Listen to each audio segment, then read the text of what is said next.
This week on the Brody File, talking Iraq with Senator Marco Rubio. He says America must stand up. I don't think the president should be ruling out any options, even if there are some he never intends to use. Also, Hillary Clinton is dead broke. Did you know that?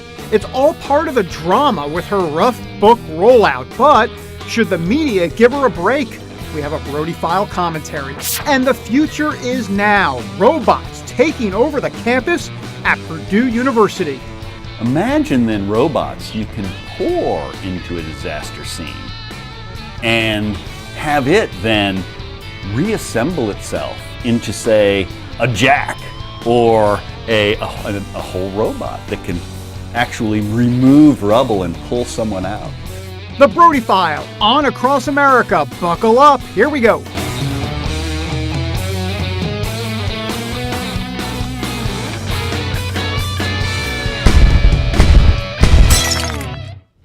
And welcome everybody to another edition of the Brody File. Look, it is July, which means it's hot, and the Brody File hair looks like this much of the day. Take a look. I want to let you know I cleaned it up for television. There it is. That's disgusting. But look, I don't want to put you through that visual. All right, speaking of hot, the situation in Iraq is toxic and quite frankly a big hot mess. All that American blood, sweat, and tears spilled in the country, and now it's in chaos. By the way, thanks to ISIS, the terrorist organization is igniting yet another battle for control of Iraq.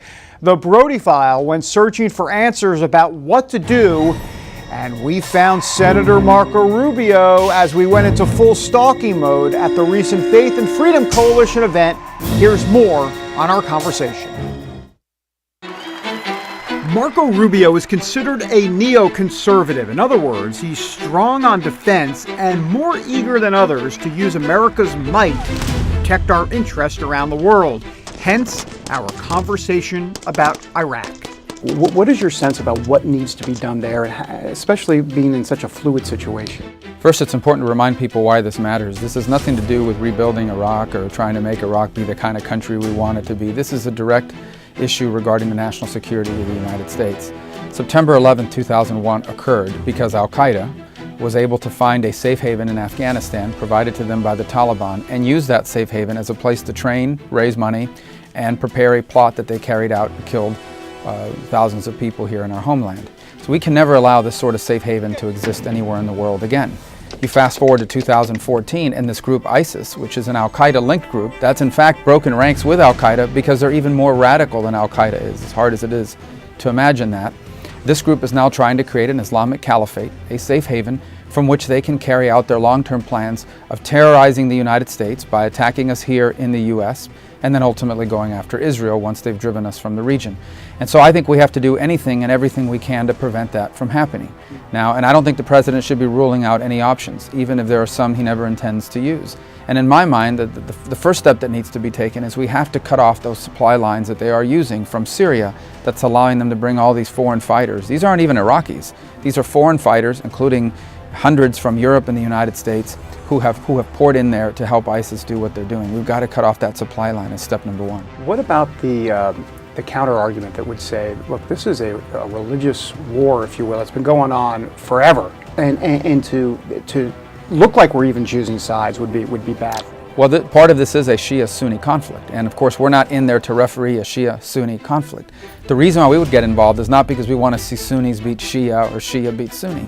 The reason why we want to get involved is because the group that's taking over more and more territory in Iraq is a terrorist group, ISIS, that has a very clear goal, a stated goal, of establishing an Islamic caliphate, of using that territory, that radical Islamic state, to terrorize Americans here in the U.S. and then ultimately to destroy Israel. We have to nip that in the bud before that problem gets worse. Rubio has strong words for those in the Republican Party who think America shouldn't get involved in Iraq. I will say this, they're wrong. We're going to have to deal with ISIS. And I think the choice for us is not whether we're going to have to deal with them. The choice is, do we deal with them now while they're still kind of scattered, or do we deal with them in 10 years or 5 years when they control a piece of land, they have their own country, and they use it to plan and carry out attacks to kill Americans here and around the world? The future of America's role in the world is a hot topic, but so is the idea of whether or not America can recapture its greatness. Australian-born author Nick Adams is out with a brand new book. It's called The American Boomerang: How the World's Greatest Turnaround Nation Will Do It Again. And Nick Adams here with us. And Nick, look, you're here in studio. I most certainly am, David. It's wonderful to be back with you. It is great to see you. Good to see you too. And look, I've got this wonderful book in my hand. Tell me a little bit about the genesis for this book. You've written others, but this seems to be looking forward here in America's history. That's right, David. I wrote this book because I wanted to make the case for American values, and I wanted to make a case for American greatness because it's a case that hasn't been made. And we've had America and America's role in the world really hijacked by the elites around the world. And I wanted to make the case because I think it's very simple. The American value system is the greatest value system ever devised by man. And it's in the interest of everybody to adopt that value system and also to keep America strong.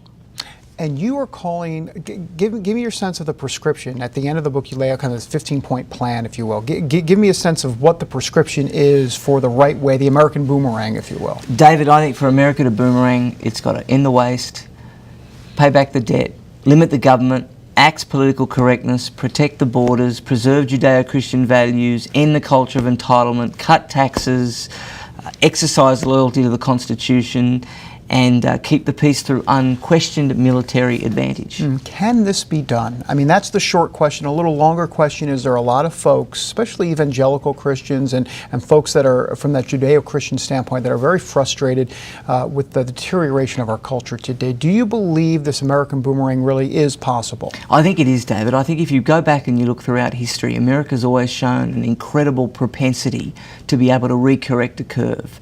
Go back and have a look from the early defeats by Britain in the War of Independence to the loss of the Philippines to Pearl Harbor to September 11. Every single time America's been under attack, America has bounced back and better and bigger and than ever before. So I have every faith that America will boomerang because there is a resilience to Americans, and of course they have the recipe already. Yeah. It's the founding, it's the Constitution, it's the Declaration of Independence. And I am curious, real quick, before you get out of here, because we got to run. But I'm curious about why folks that would see an Australian-born guy who fell in love with America at a very young age, why you felt the need to kind of more than wax poetic, but really give some heartfelt advice to Americans here in this country. Well, you know, the American value system is only going to survive, David, if Americans believe in it. That's the only way we're going to preserve it. And I feel that a lot of Americans have lost hope. A lot of Americans have lost their belief in their own country. And I'm here to provide some optimism. Very nice. Nick Adams, a pleasure always. Always. Good to see you, That David. was great. You can catch more of Nick Adams in the interview on our website on the Brody File. All right, up next, well, you've heard the term Reagan conservative before, but what does that really mean? We're going to get some answers from our good friend Jenny in the B Block. Plus, Hillary Clinton's dead broke line. Why conservatives may actually need to cut Hillary Clinton a little slack. Coming up in a special Brody File commentary. Back in a moment. Pat Boone here with a word about bank safety. Do you think your money is safe in the bank? Don't bank on it. A generation ago, bank accounts felt secure and they paid interest. This encouraged the virtue of thrift and saving. But today, bank accounts pay virtually nothing, and they've shifted from low risk to high risk. For example, did you know your money deposited in most U.S. banks could be subject to limited withdrawal and even confiscation? Oh yes, and that's just the first of 19 risks explained in a new white paper entitled Don't Bank on It. You still think your bank deposits are safe? You better get this vital new Don't Bank on It white paper now. Call the number on the screen or visit SwissAmerica.com, the gold standard. Learn how simple it is to become your own banker today.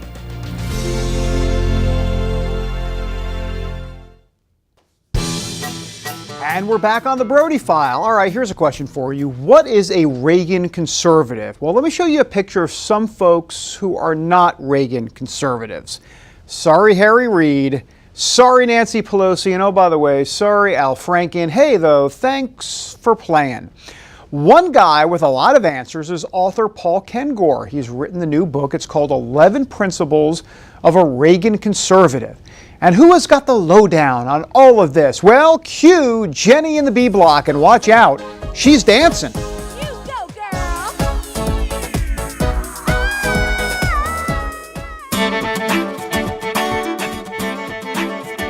You found that when you Google Reagan conservative, you come up with more than 30 million responses. That's right. There's a lot of ideas out there about what a Reagan conservative is. So tell us, what is a Reagan conservative? Reagan said, I don't know that I could define a conservative, but I know one when I see one. Conservatism is about the time-tested values and ideals that are worth conserving and preserving. Now that means, it doesn't mean that everything that happened in the past is right. And we don't believe that at all. It's about conserving and preserving the time-tested values and ideas, biblical law, natural law, that are worth conserving and preserving over time. We hear conservatives talk a lot about freedom, but you write that freedom alone is libertarianism. It's Right. not conservatism, that true conservatism is freedom plus faith in God. Yes. What did Reagan have to say about the importance of faith? Freedom, Reagan said, without faith is rudderless. Faith provides the moral rudder that helps navigate freedom, that helps guide freedom helps channel freedom into good behavior. Certainly immigration is an issue that Reagan tackled during his presidency. What do you think Reagan would have to say about the current debate on immigration reform? Well, Reagan signed an immigration bill in 1986 that granted amnesty to a lot of illegals, a lot of illegal immigrants. But he also said there that in the future he wanted tighter border security. And if you're going to grant amnesty there because the people are already here, well, in the future going forward, your caps on immigration need to actually mean something. So Reagan wouldn't favor this kind of perpetual cycle of you let people in and then you cap the number of people coming in, but you let up on security. So once again, it grows and grows and grows. And then you have to grant amnesty again every 20, 25 years. President Reagan left the White House with the highest approval rating since President Eisenhower. And even today, polling shows that he's still a rock star. Yes. People still love him. They would vote for him today in a landslide. Even against President Obama, we've seen polling that shows that. What is his appeal even today? Think about this, Jennifer. Reagan defeats an incumbent president in 1980 by winning 44 out of 50 states. He's reelected in 1984 after being a social conservative as well as being an economic conservative, being pro-life, pro-marriage, as well as favoring tax cuts and peace through strength.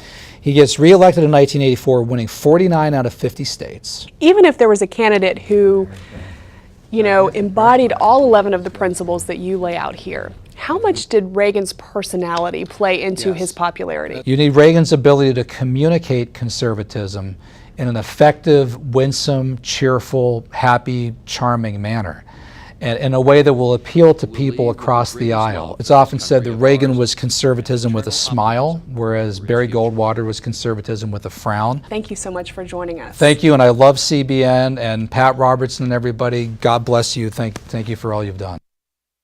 We're back in a moment.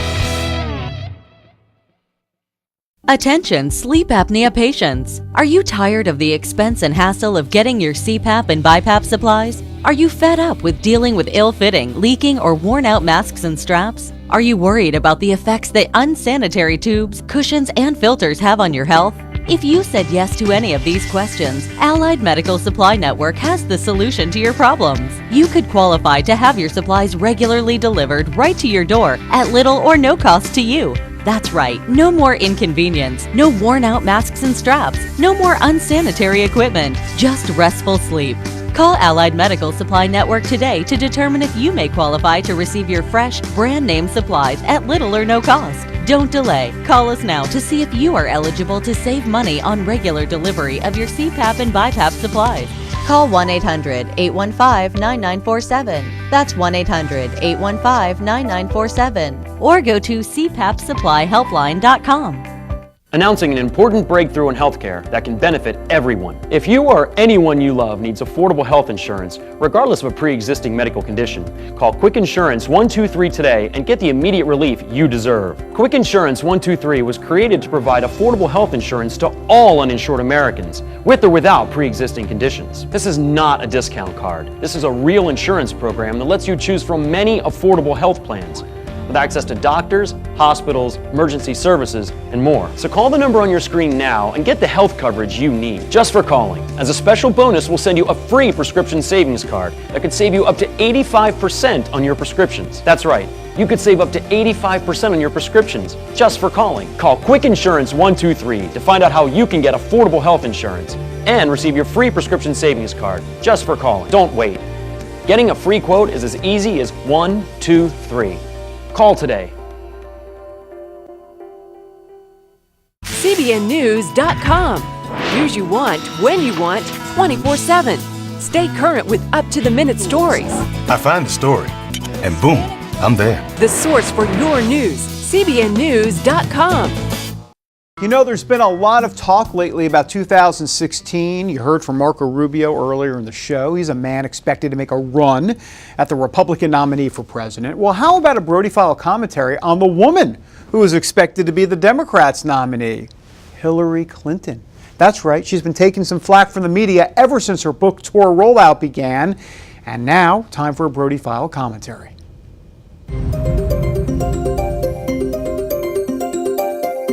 You know, remember the we were dead broke when we left the White House line? She uttered that to Diane Sawyer during the sit-down interview. Hey, look, sure, it wasn't said very artfully, and I'm sure she wishes she could have said it differently, but you know, technically it was true. It just seems that the media wants to turn everything into political Armageddon. I mean, how about when Hillary Clinton was talking about gay marriage? There was a liberal NPR host, and she tried to trip her up by chastising her for being for the Defense of Marriage Act back in the 1990s. Yet, of course, now she's for gay marriage. So the NPR host was trying to make Hillary Clinton look like a follower rather than a leader on the issue. But hey, look, at the time, President Clinton, with support from Hillary Clinton, did the smart thing by passing the Defense of Marriage Act. Congress wanted it. It was in a day where traditional marriage was still sacred. It really did make total sense. Politicians should really listen to the people, not the other way around. So sure, coming out for gay marriage back then would have been risky politically, but it would have also been tone deaf and stupid because the people weren't clamoring for it. People need to cut her and him some slack. She is for gay marriage now. I mean, isn't that enough for gay rights activists? You know, it seems everybody is trying to trip Hillary up, but remember, she gives just as good as she gets. I think her biggest challenge is to let the inner Hillary come out. Now, conservatives might think the inner Hillary is some mean, crazed machine, but actually, she's very endearing in private. We've met her a few times. She's got a great sense of humor, loads of personality. So she's going to need to figure out a way for that to shine through more and not get so caught up in the trappings of her political past. All right, coming up next on the Brody File, the rise of the robots. Look out below. It's a lot closer than you think. We're going to take a look at the future of robotics and its impact on the American workforce next. Do you have an idea for a new product or invention? Hi, I'm George Foreman. People ask me all the time, George, how do I get my idea in front of companies? How do I get a patent? What do I do next? Do you have the same questions? I'll tell you like I'll tell them all. Call my friends at InventHelp. InventHelp has been helping inventors for more than 30 years and has sales offices nationwide. InventHelp can provide patent referrals and submit your invention to companies who are interested in receiving new ideas. If you have an idea and want to try to patent it and submit it to companies, you should call InventHelp today for free information. Listen, I can't guarantee a company will be interested in your idea, but I believe every inventor deserves the opportunity to step into the ring and take their best shot. Put InventHelp in your corner. For your free inventors information, call 1-800-461-9290. That's 1-800-461-9290. If you had a choice between going bald and a full head of hair, which would you choose? Advances in medical science have resulted in the world's first and only permanent solution to hair loss. Yes! You wash it, you cut it. It's your own real Naturally growing hair. When it comes to hair restoration, no one in the world has more experience than Bosley. The results look completely natural and are affordable on nearly any budget. But the entire process can't be explained in 60 brief seconds. So to find out more about this clinically proven and permanent solution to hair loss, call now to receive your free no-obligation information kit. It'll answer all of your questions about hair loss and hair restoration. Plus, we'll also send you this $250 gift certificate just for calling. Every day you wait, you're losing more hair. So don't put it off any longer. You owe it to yourself to find out the facts. Choose hair. Choose Bosley. Call 800-868-9957. That's 800-868-9957. And welcome back, everybody. Well, look, it's the ultimate battle of man versus machine. And no, it's not taking place in some futuristic version of planet Earth. It's actually happening right now at Purdue University in Lafayette, Indiana.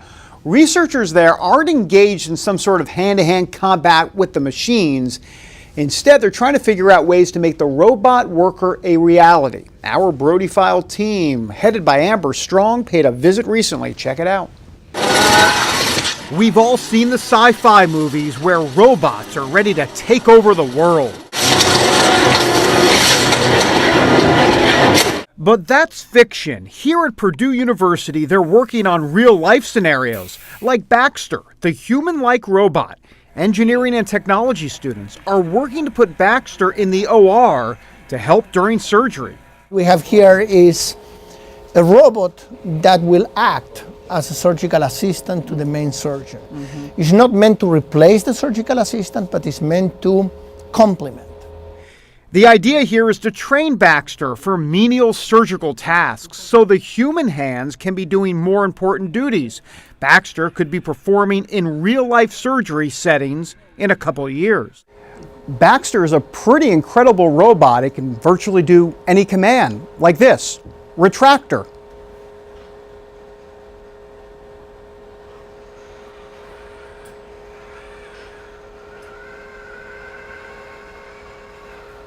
You've got your retractor. Baxter isn't just headed to the medical field. Eyes are also on manufacturing and how Baxter can help in the workplace. What is really groundbreaking is that this technology isn't powered by computer programming. It learns by demonstration. We have cameras here that are observing the scene. We also have some sensorized clothing. So this is actually a glove that does motion capture. And it can detect what Josh is doing. Is he grabbing something? Is he moving his hand? Is he letting go? So watch this. The human teaches Baxter what to do. So for example, the red block goes by, as does the purple block. The human then picks up the yellow block and puts it in the basket. Baxter observes and repeats the action.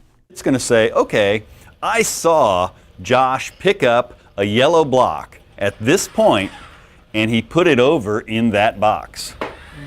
He didn't get the purple, he didn't get the red, it only went after the yellow. And Baxter uses facial expressions just like a human. If something isn't right on the assembly line, he can let his human operator know about it. It has nothing to do. It looks bored, just like a human does. And if something goes wrong, it looks concerned, just like a human does.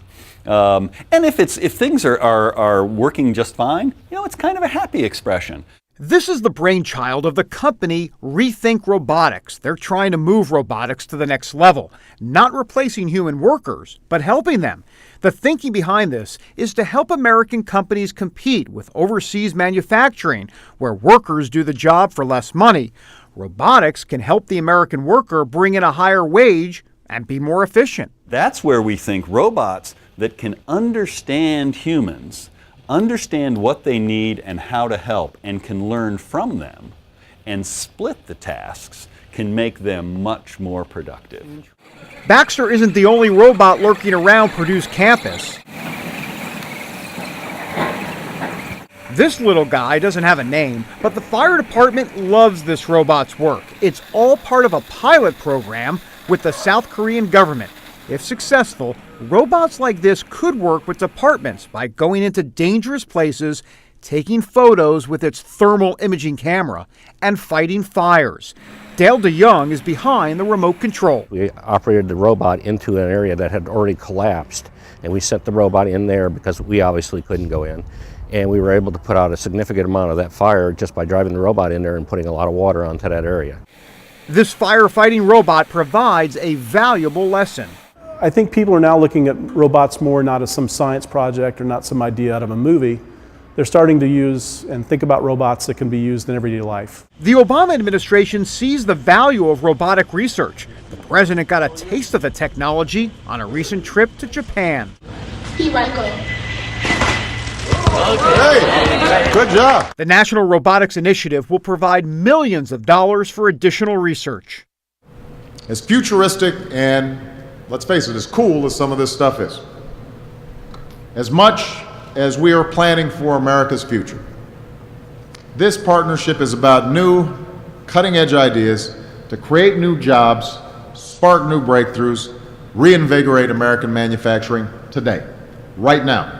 So what does the future hold in this area? The possibilities are endless. Imagine then robots you can pour into a disaster scene and have it then reassemble itself into, say, a jack or a whole robot that can actually remove rubble and pull someone out. Baxter would surely be impressed. Very interesting. My report, very interesting. Just kidding. Coming up next, our Oy Vey moment of the week. Facebook addicts, beware. Next. Millions of Americans with an ostomy live their lives to the fullest every day. And over the last 10 years, thousands have chosen Liberator Medical as their caring and reliable resource for ostomy supplies. Liberator Medical is a nationally accredited Medicare, Medicaid, and insurance provider, so we can handle all your Medicare, Medicaid, and insurance paperwork and billing. And Liberator Medical has been chosen as a preferred supplier by all the leading ostomy manufacturers, including Coloplast, Hollister, Convatec, and Generics. We supply all these leading ostomy brands, so you can always get the ostomy supplies and accessories you want and trust. And all of our ostomy care specialists are product certified by the manufacturers. Shipping is free and discreetly delivered right to your door. Unhappy with your present ostomy supplier? Call Liberator Medical and ask about our free ostomy sampling program. We also offer catheters and urological supplies. Call 1-800-513-3076. That's 1-800-513-3076. All right, welcome back. Look, we've all heard about the perils of social media, Twitter, Facebook, but can it lead to jail time? Well, it did for one man. He is the star of this week's Oy Vey moment of the week.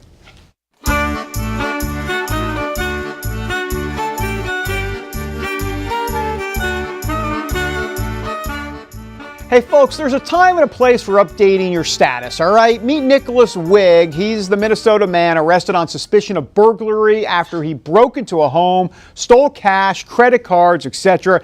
And then he sat down to check his Facebook page. He then left the home without logging out. Bad move. The homeowner returned home, noticed the open Facebook page. He later noticed that the same man from that page was hanging around the neighborhood. Oy Gavolt.